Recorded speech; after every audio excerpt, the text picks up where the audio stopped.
నువ్వు అచ్చు కట్టుకో అంతే. అవును అదే కదా లెక్క. నువ్వు ఆపిన తరపున రాడేది అందుకని. అవునా?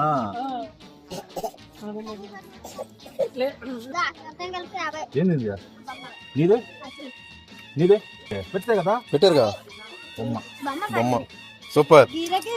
ఇంకా ఎంత గెలిపిస్తున్నావు నీకు? నాకు మళ్ళీ పేరు కదా.